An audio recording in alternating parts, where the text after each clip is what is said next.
of the Palliative Care is part of the Palliative Care ECHO Project's National ECHO Program. This is the second in a series of 3 webinars focused on personal support workers. Today's session is structured as a question and answer session that will help all of you put the knowledge that you gained through the LEAP Personal Support Worker course into practice. Next slide, please. Before we begin, I would like to take a moment to acknowledge the land on which I am hosting from, the city of Ottawa, which is the traditional unceded and unsurrendered territory of the Algonquin and Anishinaabe people. The Algonquin peoples have lived on this land since time immemorial.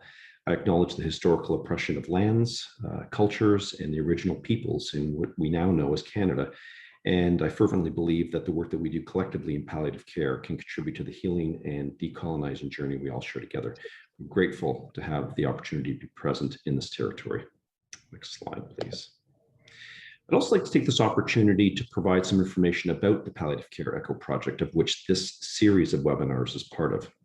The Palliative Care ECHO Project is a capacity building telementoring program designed to create virtual communities of learners by bringing together local healthcare providers and community leaders with regional, provincial, territorial, and national subject matter experts for the purposes of continuous learning, deep dive learning opportunities, brief lecture presentations, quality improvement initiatives, fostering an idea of all learn, all teach. And for more information about the Palliative Care ECHO projects, please visit echopalliative.com. Next slide, please. I'd also like to extend a thank you to Health Canada that has provided a financial contribution to support the Palliative Care ECHO project. And as with all ECHO sessions, the views and opinions expressed throughout the webinar today do not necessarily reflect or represent the views of Health Canada. Next slide. So by way of introductions, my name is Jeffery Moat. I am your host for today's session. I am this Pallium Canada today presenters, Roscoe and Tracey Human. Diane is a registered nurse, educator, and infection prevention and control lead at Care for Health and Community Services for Ontario. Diane comes to us with 25 years of experience as a home care nurse in palliative care and is a highly sought after lecturer, instructor at many PSW educational institutions and schools. Likewise, Tracey Human is also a registered nurse and is the director of palliative care, pain, and symptom management in Toronto. Tracey herself has 35 years of practice in palliative care, and like Diane, is a clinical educator, a consultant, and is also a member of BScN's Clinical Advisory Committee. A very warm welcome to our 2 presenters. In terms of conflict of interest, I'll begin with just a brief description of Pallium. Pallium is a national nonprofit organization focused on building professional and community capacity to help improve the quality and accessibility of palliative care in Canada.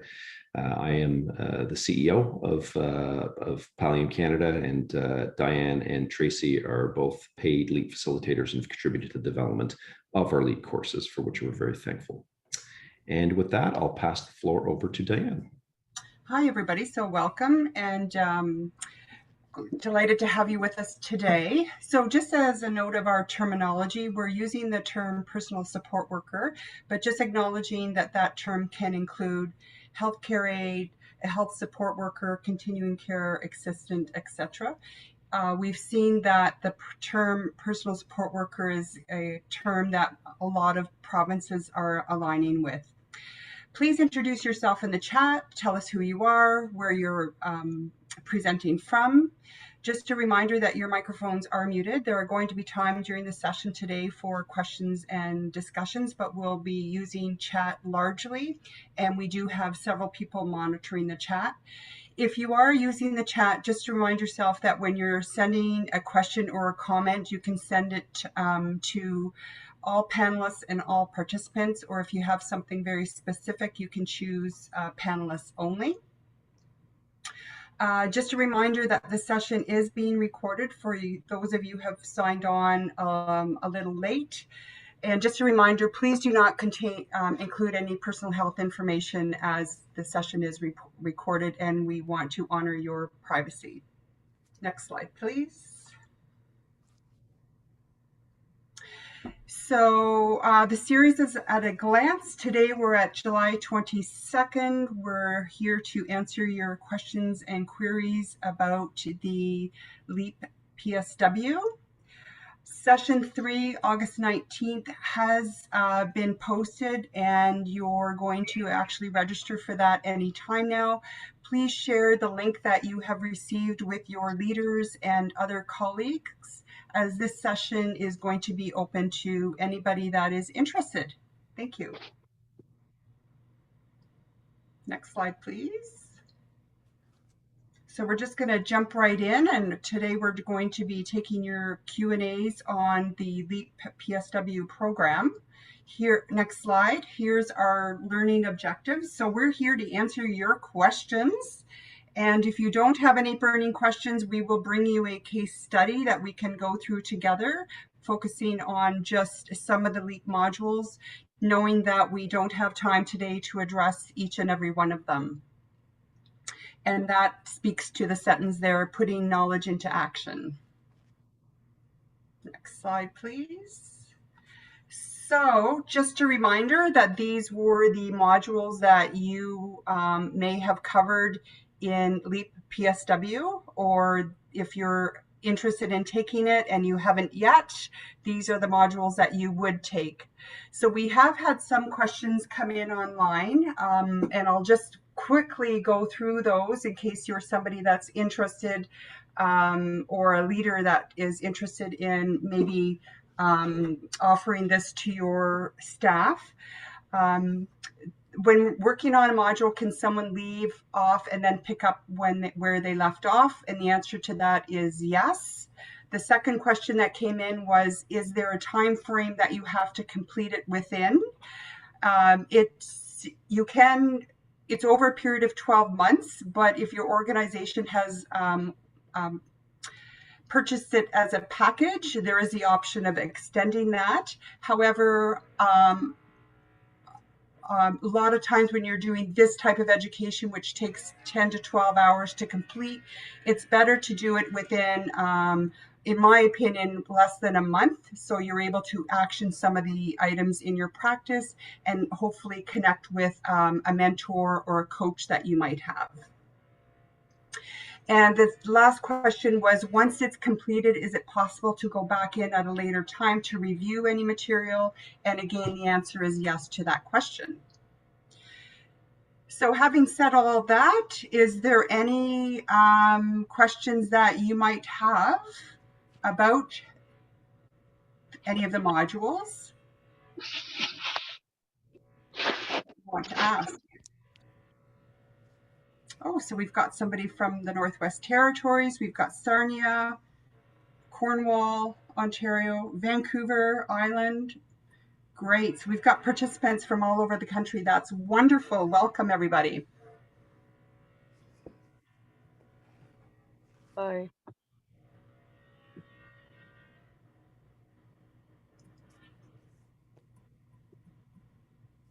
So if we don't have any burning questions, maybe we'll jump right in, and I'll turn it over to Tracey.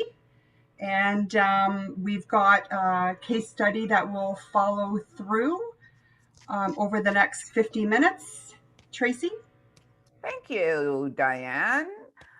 There was an email question that came in from Paolo, and it's a great question. We actually get this quite a bit.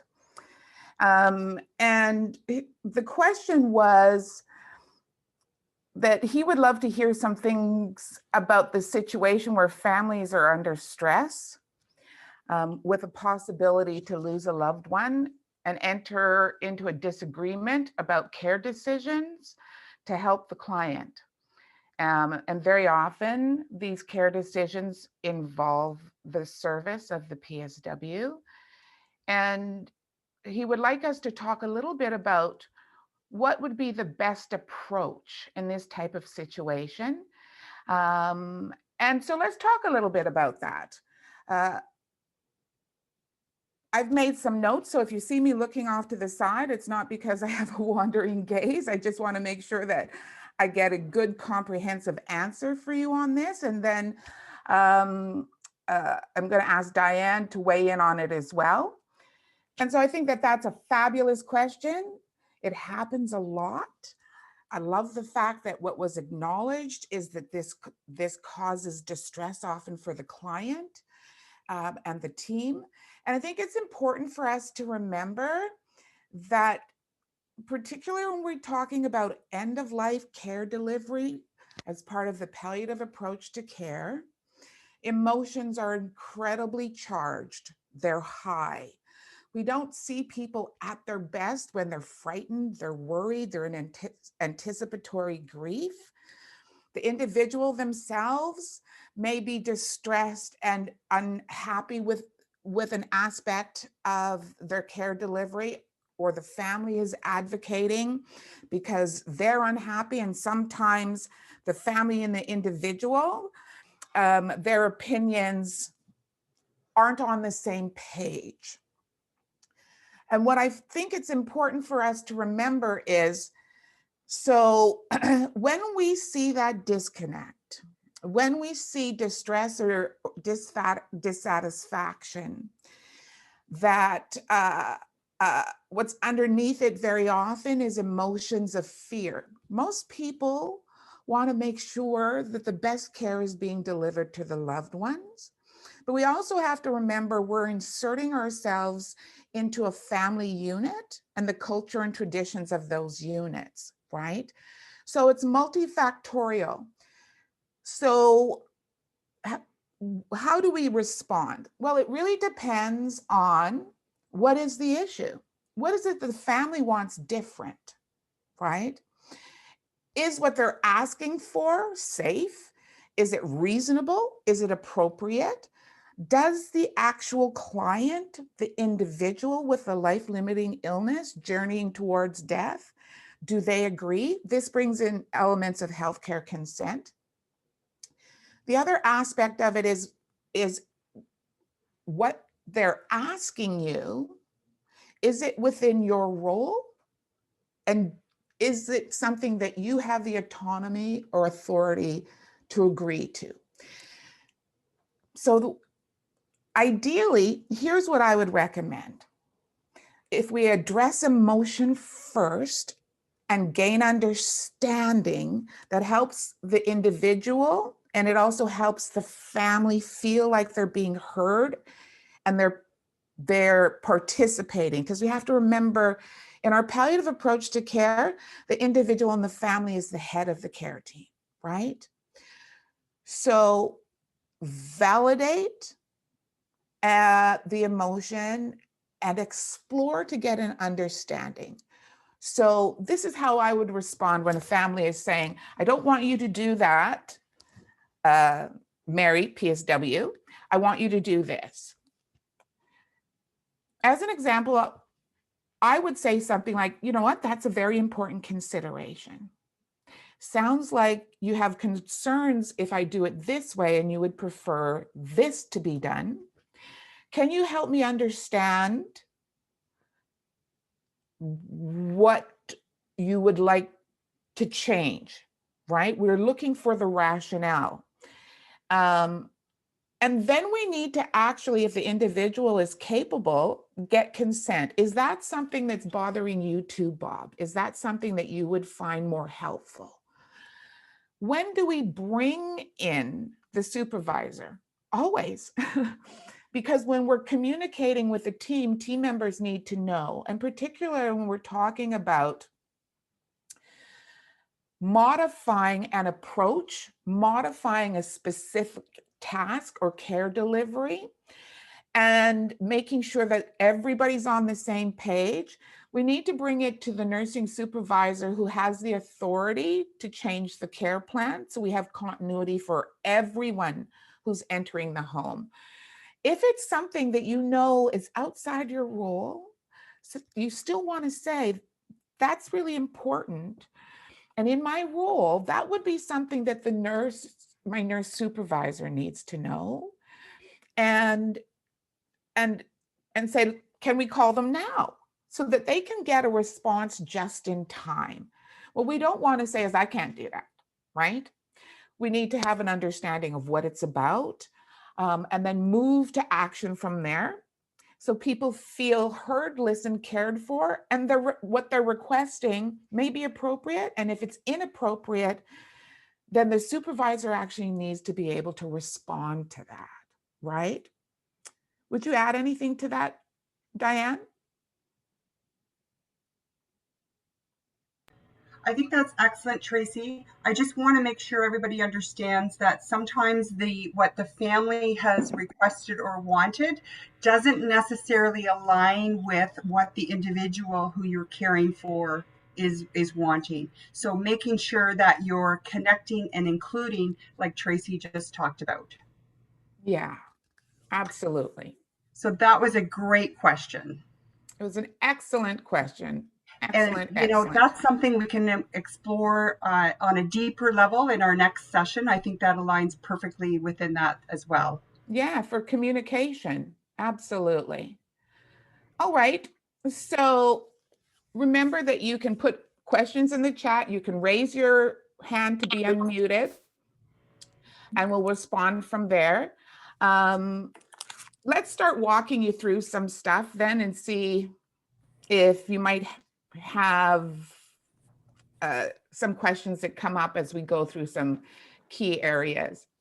Because the PSW role is so critical to the quality of palliative care that we're delivering, and that we want to always be continuously building on the knowledge and skills that you already possess. Did I hear somebody?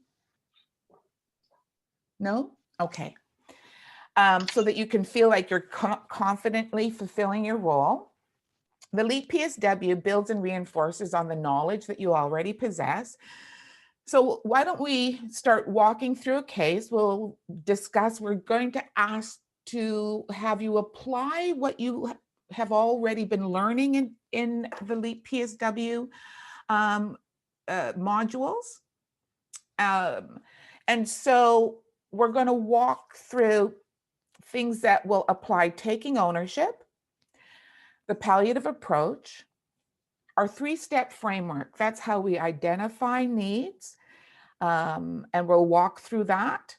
And I think we'll hit some 3 key areas that we often get a lot of questions in, and that is pain management, symptom management, nutrition, hydration, and how does advanced care planning and goals of care intersect with that. All right, next slide, please. So this is just a reminder of what that framework is. Our palliative approach to care is about identifying needs, being proactive in watching for changes so that the team can evolve and the care can evolve based on what those needs are. Right. From there, we identify the needs, then we've got to screen using evidence-informed tools. That will be our PPS and our ESAS. The tools handout was shared in the chat if you've had an opportunity to go back and download it. I know sometimes if the chat progresses, you can't go back to download that. So I would ask that we reshare that now. Thank you. Download that because we're going to be pulling in some of these tools that are used in the modules for our screening phase. We have our ongoing observations as PSWs and how that intersects with planning.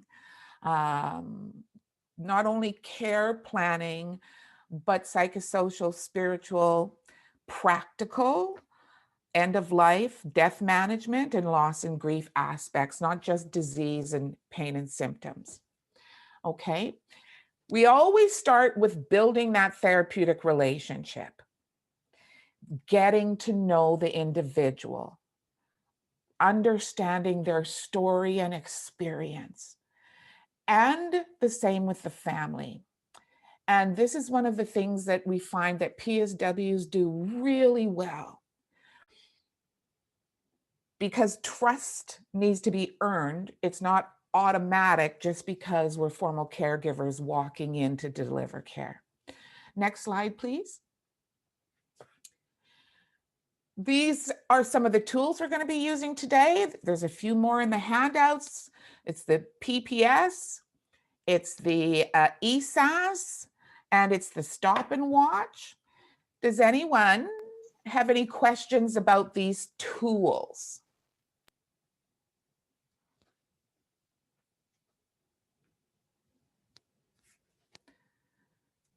Hearing none, we'll go on to the next slide then. So let's talk about the palliative care approach. Are there any questions about the palliative care approach? Do we have a good understanding of what it means?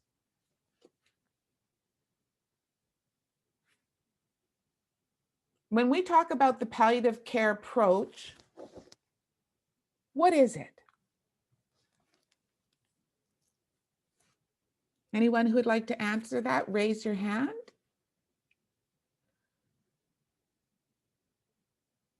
Oh, people are being awful shy. Well, let's see if I can trigger it this way. Who is appropriate for the palliative care approach? Is it people with life-limiting illness, or is it for people with any kind of illness? Want to type it into the chat?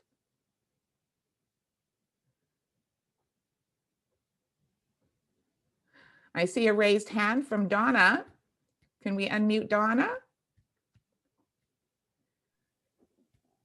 Yeah, it's it for anybody, I think, how to treat people.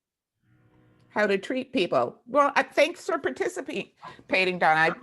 It always takes one person to get the ball rolling. So let's do a quick refresh there.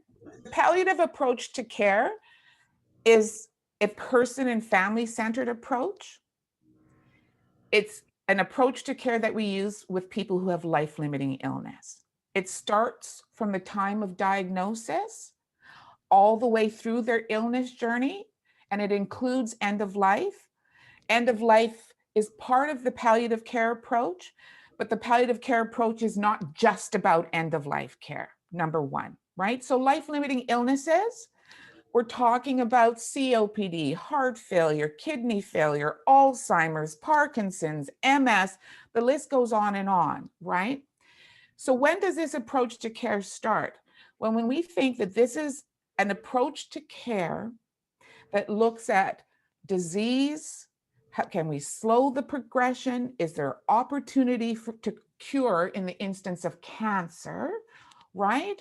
Our chronic progressive life-limiting diagnoses we don't have a cure for. We want to slow that disease progression down, if at all possible. We want to expertly identify pain and symptoms by meticulous observations that get layered on with the assessment of the rest of the team's disciplines, nurses, nurse practitioners, physicians, social workers, PT, OT, who you work with all the time, sort of a thing. It's being highly comprehensive, impeccable. We want it early rather than late, because otherwise people get into crisis. We want people to have the wish that they die in their place of a preferred location, that they get to hit all their landmarks. People want pain and symptoms well managed. They would like to die peacefully, and that means we also need to address psychosocial spiritual needs. So who is it appropriate for? It's appropriate for anyone at any age living with or at risk of being diagnosed with a life-limiting illness. So tuck that in your bonnet, because it's going to come out in the case. What about advanced care planning? What do we understand of what advanced care planning is?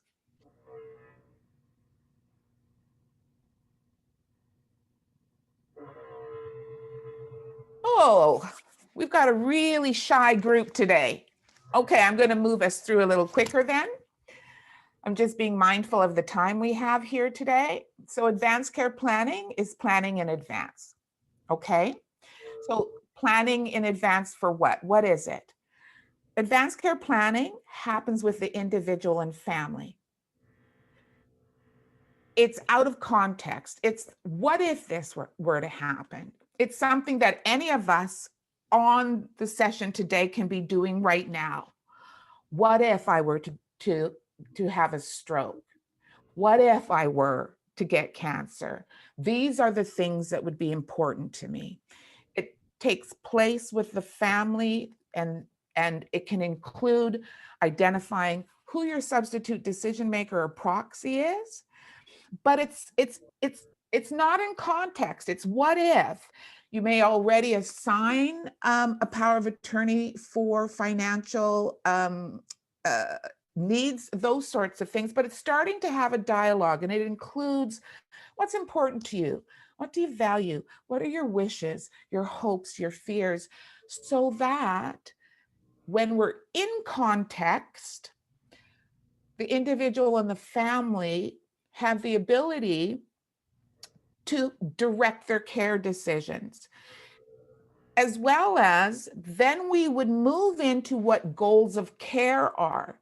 Now, our goals of care are actually with us now, right? So a formal care team can trigger and guide advanced care planning, but by the time they're in our arms, it's because they're in need of medical care. And now we're doing goals of care conversations. So what is our goal? Are we slowing the progression of the disease? Are we trying to cure the cancer? Right? These sorts of things. Are we doing newly diagnosed goals of care? Is that what the treatment plan is about? And that will inform the care delivery and the decisions that need to be made using our principles of healthcare consent.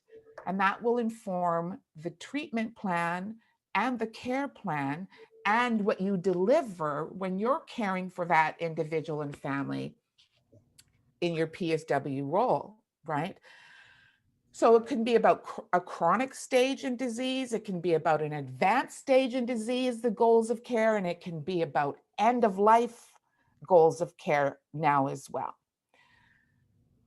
So Tracey, Okay. maybe we'll ask, when you've summarized that so nicely, maybe we'll have Pallium, if we can flip to slide 19, which is the advanced care planning slide, and put that up. So just to invite everybody who's watching, if you've not gone to this website before, it's very good. And the photo there of the country of Canada is not interactive, but on the advanced care planning website, it is. So I know, for example, I saw in the chat that somebody's presenting from British Columbia or attending from British Columbia. You could click on British Columbia, and what will come up are all the documents, terminology, hierarchies for that particular province, knowing that across the country, the language and the hierarchy and documents and so on are not the same. So if you're presenting as a PSW, your role, Tracey has summarized quite well, but your role could also be to trigger somebody to an individual or an individual's family to take a look at this website. And even as a practice for yourself, because we best recommend something if you can actually go and describe it in detail and the experience, to go to that website and look at that and go through it for yourself or for a family member. Exactly. So it's So do not we want to introduce? It's not the PSW role to initiate advanced care planning or goals of care conversations, right? But you can trigger them to say, have you, like Diane said, are you familiar with this? Or you can bring it up to the rest of the team so that they can move to action, right? Okay, so let's go back to slide 16. Let's walk through some of these principles that we've been talking about. We're going to talk about Nick. So Nick prefers to be called Nick. He's a 77-year-old Cree gentleman. We talked about Nick in our Echo Session 1, so we're bringing him back to you. And he is a Cree gentleman, and he's living in a retirement community. He's never been married, he has no children, and he was raised in a remote rural community, but moved to the city to be closer to his healthcare specialists involved in his care. His medical history: Nick has osteoarthritis, heart disease, he has type 1 diabetes. That means he's insulin dependent. He has kidney disease. He has episodes of angina with his heart disease. At this point, he's independent with all his ADLs and his IADLs. He's managing his medications and he's booking his own health care appointments. With what we know about Nick at this stage, would he be appropriate? Would he benefit from a palliative care approach? You can type yes or no into the chat.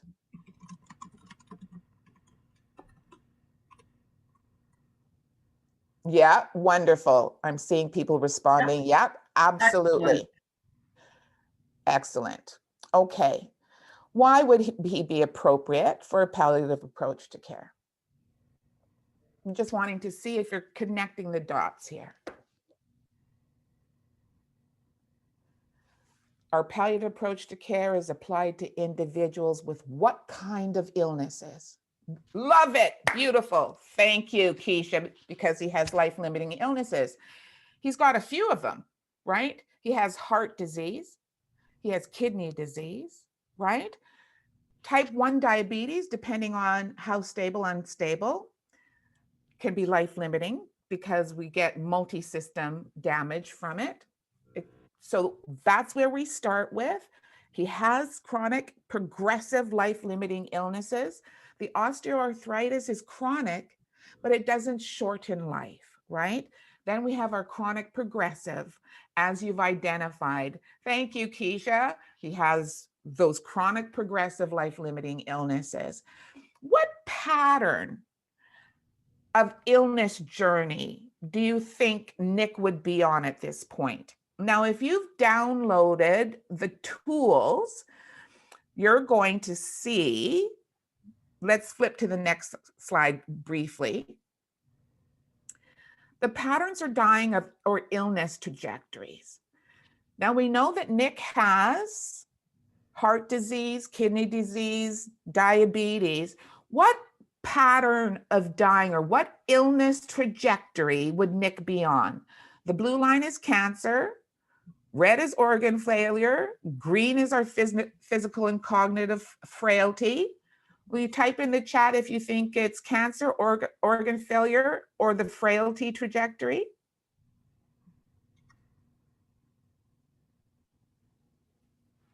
He has heart disease. He has kidney disease. Is that organ? Beautiful. I see people love it. Absolutely. So that's our organ failure coming in. I'm just hearing chatting over top of me. So we have our organ failure, absolutely. And we're looking for those periods where exacerbations happen, where they get worse and they restabilize, and how close are they coming together? So that's perfect. Let's go back to the deck again now then. Wonderful. So let's use our PPS tool now. So we know that he's appropriate. We want to now start looking at where is he at in that illness journey, along with our identification of what needs he might have. If we look at one of our gold standard tools, our palliative performance score or scale, when we look at Nick, those who have experience with PPS, what PPS would you give him at this state?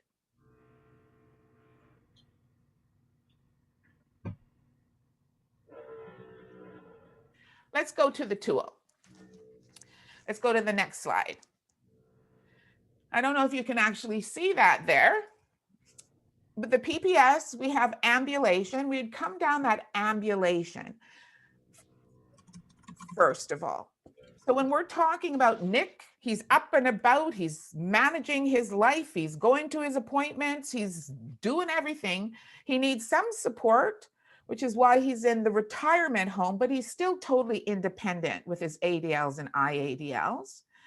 When we come down that ambulation, it says full from 100 to 70, and then it starts to get reduced. When we look at the activity and evidence of disease, we go from normal down to needing some support, and he's able to do self-care. So I'm seeing Gloria has put in there 80% in the chat. Beautiful. Let's go back to the deck now, the previous slide. So absolutely, Gloria, I have to agree with you. A PPS of 80, some might be able to give the rationale for 100, for 70, but he's not 100 because you and I that are going to work and are well are 100, right? He's in a retirement home. He already has this. He's got some illness burden that's happening, and he's in a retirement home requiring some support, right? So 70 or 80, I would give you that. Love it. So would that be stable, transitional, or end of life?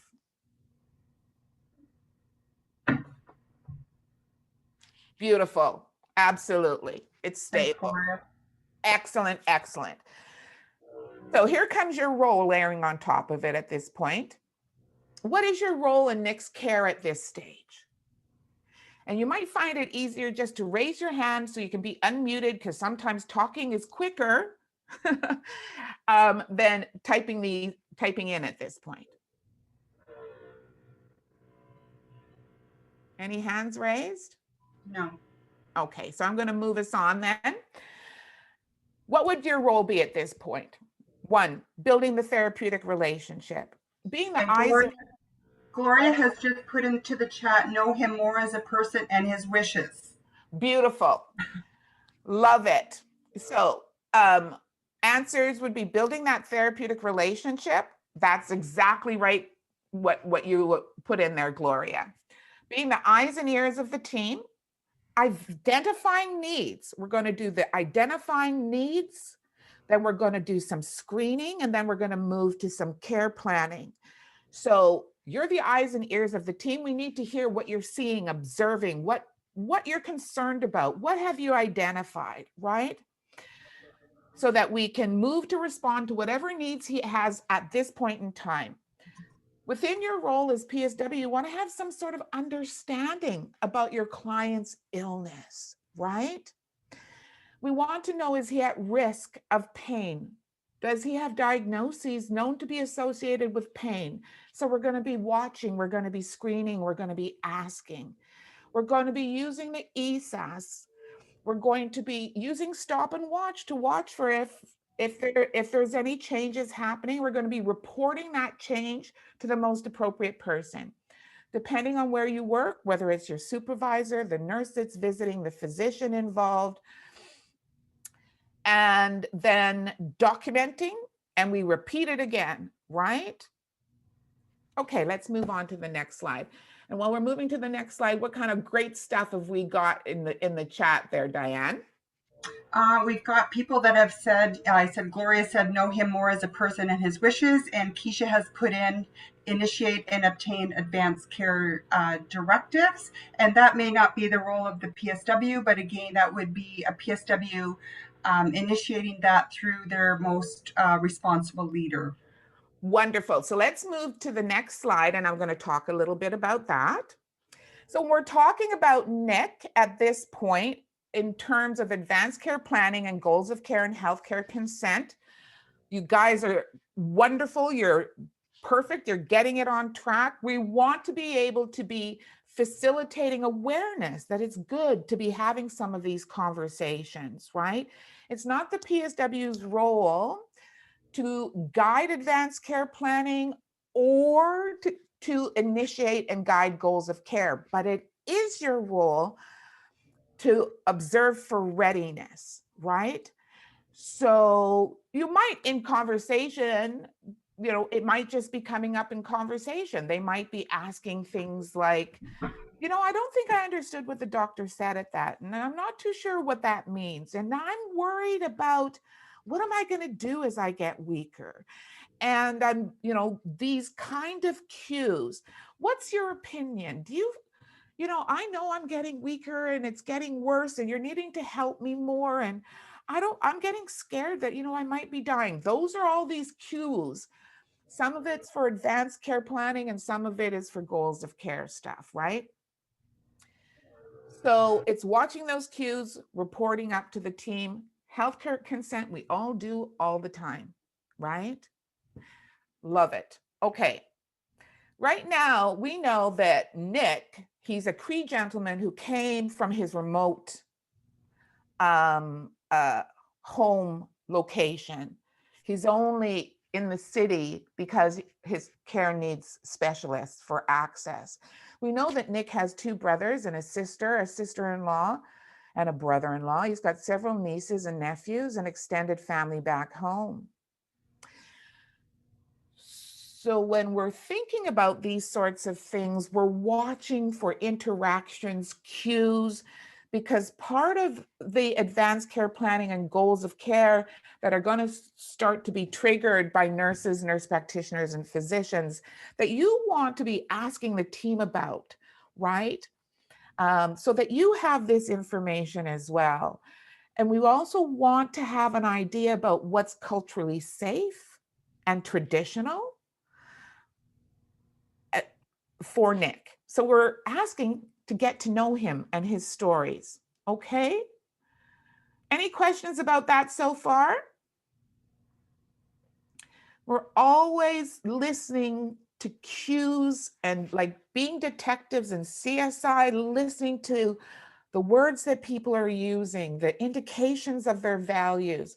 Somebody like Nick might say, you know, the doctors put me on all these medications, or the nurse practitioners put me on all these medications, but I really just, you know, I want to go to the sweat lodge and I can't get to the sweat lodge, or I'd really like to be able to talk about this with my elders, or I would rather have a medicine man. You hear those cues, that needs to be reported up, right? That's culturally safe and appropriate care.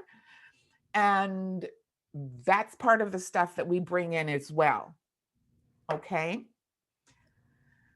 We often forget how important people's cultural, spiritual, traditional elements is to the wellness, and how we blend them for the best possible holistic person and family-centered care.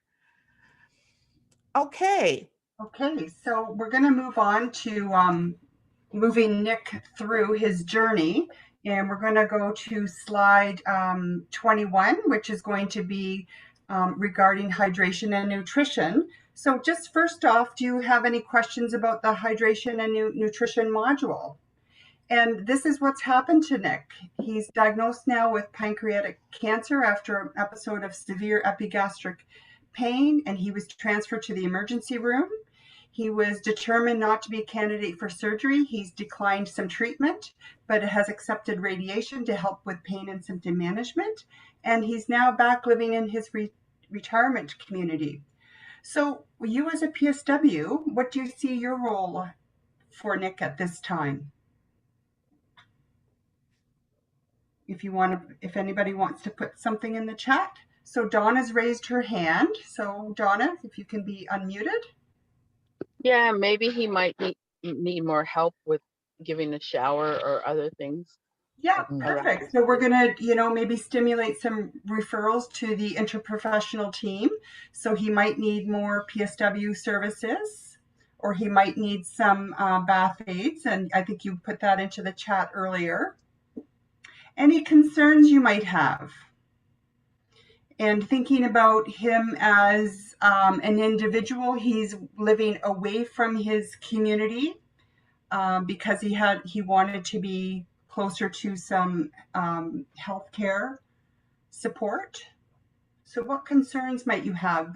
Thinking back of what Tracey was saying about culturally appropriate care. So yes, Keisha, thank you. He might, if could have some additional home care services.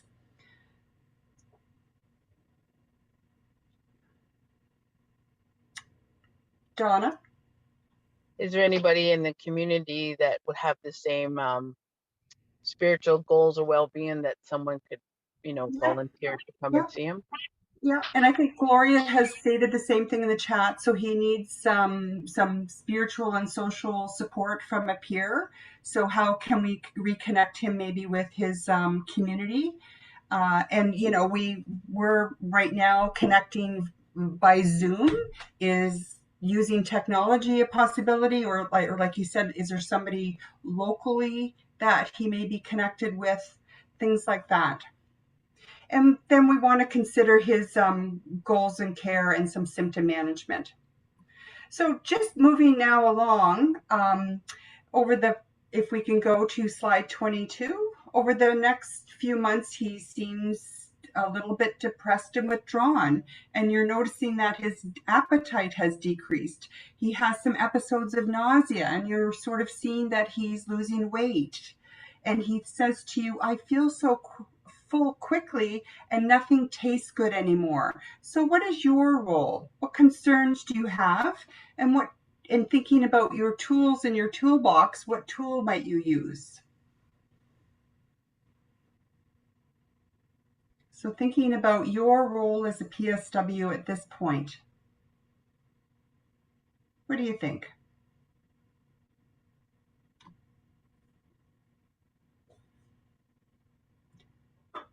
Would it be your role to do his weight and record that?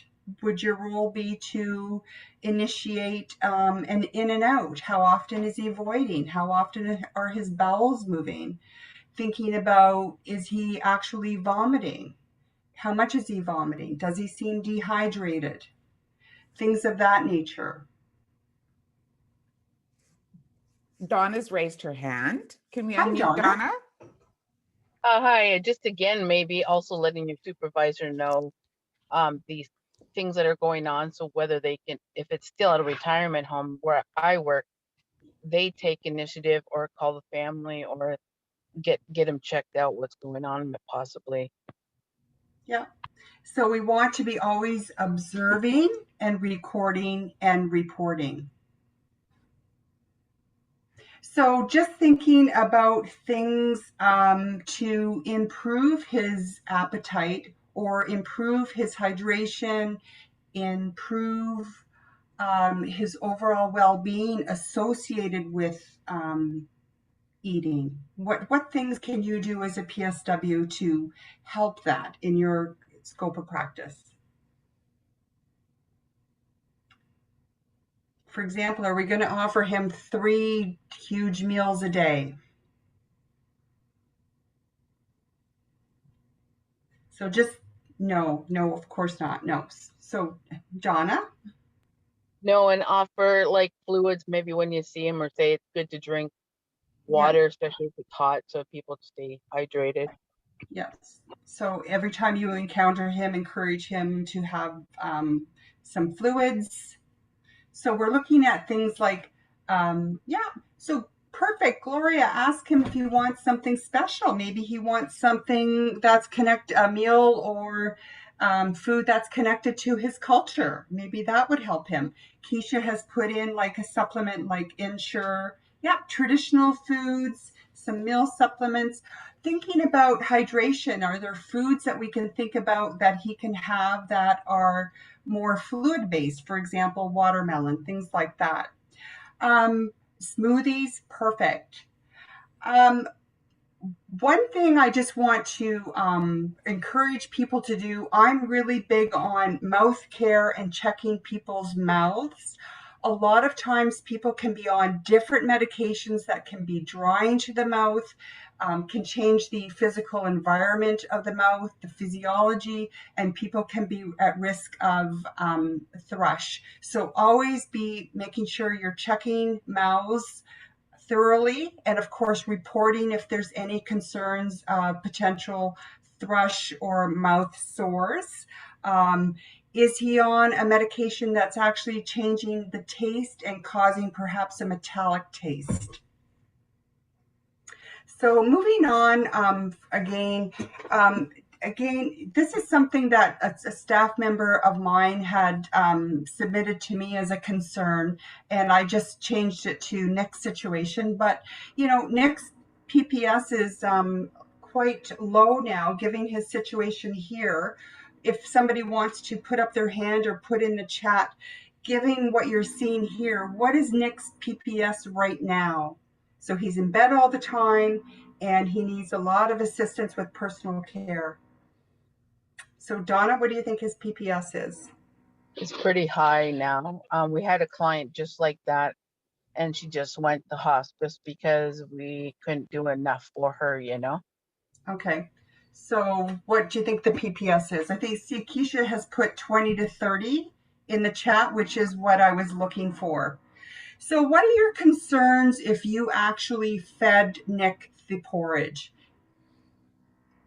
And this is again knowing a little bit about disease process and what will happen if somebody eats. Yeah, thank you, Keisha. So choking can lead to something called aspirational pneumonia. All right. So we know this. So what are the things we can do? All right. You could phone your supervisor, certainly.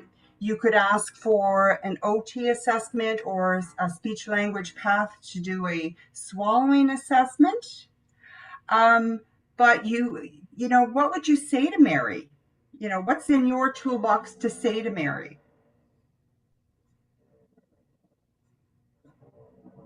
In this situation? Does anybody want to raise their hand to maybe answer that one verbally? And Diane, it's Jeff, just a time check. We're just under 10 minutes. Okay. All right. So Tracey, I'll let you maybe continue on. I'll just put up the next slide here for a practice pearl and just remind people that Nick is not dying or entering the end of life phase because he's not eating or drinking. He is not eating and drinking because he is dying. So Tracey, over to you.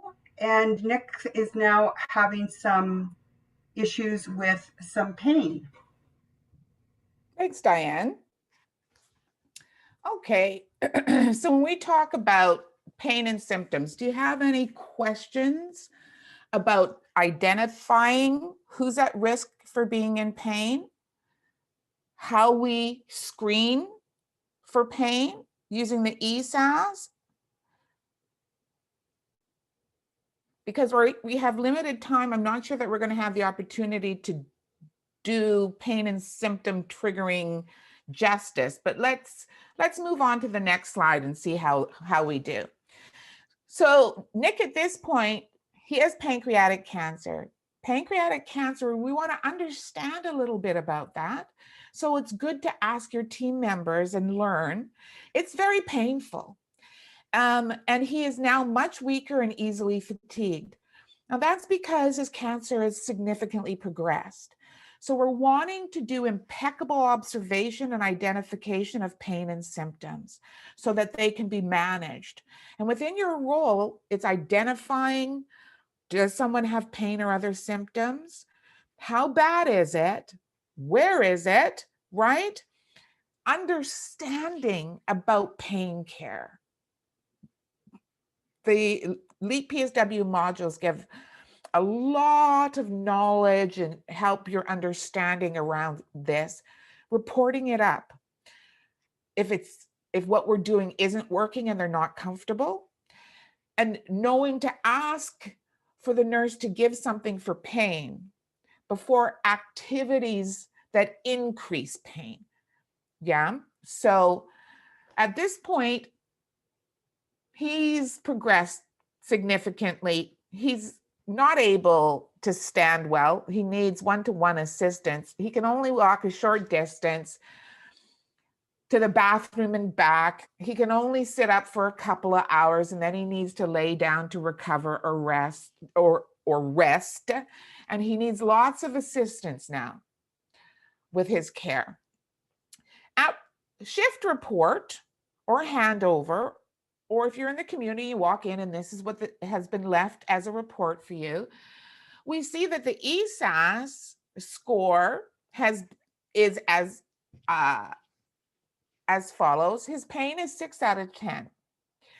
We have all kinds of different things being collected there in that ESAS around symptom burdens.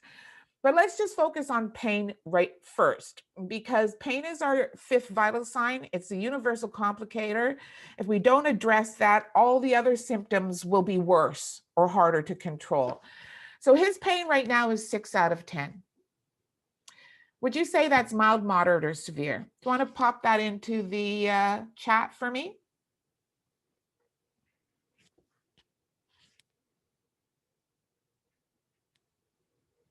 Have we got anyone popping anything in the chat? Because I can't see that. 5-minute warning. Thank you. So yeah, so we had a couple of people put into the chat. So moderate to severe. Beautiful. That's right. Our 4 to 7 range is moderate, moving to severe potentially. We have to bring in our understanding of cultures. First Nations people underreport their pain, right? So we're going to be watching not just self-report, but what his body language is doing. At this point, we're down to the last bit, so we don't have an opportunity to go deeper into your role in identifying and observing around pain. We'll do that in more sessions, I think, coming up. We'll have opportunities to reinforce your knowledge and understanding. I think what we can do is just quickly skip to slide 29 at this point. So when we talk about the PSW role, it's all about identifying issues and needs. So because an unidentified and unaddressed pain and symptom or psychosocial, spiritual, or practical needs equals unnecessary suffering. So everybody on the team needs to be meticulous and proactive, daily using your skilled attention to identify needs, to screen and observe for signs of distress, emotional, spiritual, pain and symptom burden. And even if they can't tell us, to know what we look for, how we read the body and use the right tool like PainAd if they can't report to us what they're feeling or how bad their pain is. It's not just about looking at facial cues, right?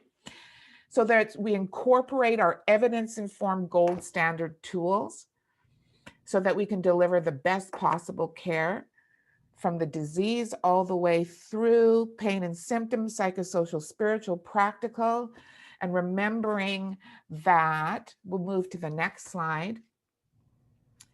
This is simply the best care we want to give to people with chronic, progressive, life-limiting illness. It's person-centered. We care for the family as well, right? It's holistic.